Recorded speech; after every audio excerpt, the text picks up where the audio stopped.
मुंबईतल्या शिवस्मारकाच्या ऑफिसला अवकळा, अरबी समुद्रातलं स्मारक लांबणीवर, ऑफिसची दुर्दशा. शिवस्मारकाच्या ऑफिसचा वनवास कधी संपणार? झी 24 तास कडून सरकारच्या कारभाराचा पंचनामा.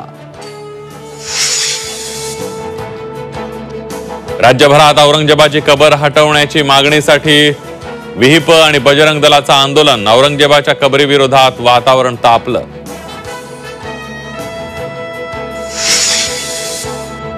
बाबरी त्याची जर पुनरावृत्ती करायची असेल तर हीच ती वेळ आहे.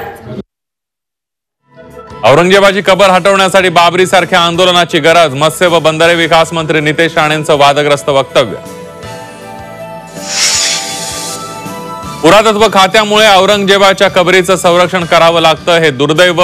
कबरीचं उदात्तीकरण होऊ देणार नाही. भिवंडीतील शिवरायांच्या मंदिर लोकार्पण सोहळ्यात मुख्यमंत्र्यांचा गंभीर इशारा.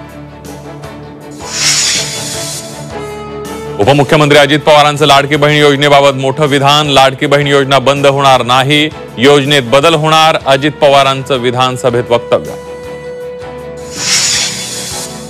शिवाजी विद्यापीठाच्या नामविस्ताराचा मुद्दा तापला. नामविस्तारासाठी हिंदुत्ववादी संघटना आक्रमक. नामविस्ताराला अनेक संघटनांचा तीव्र विरोध.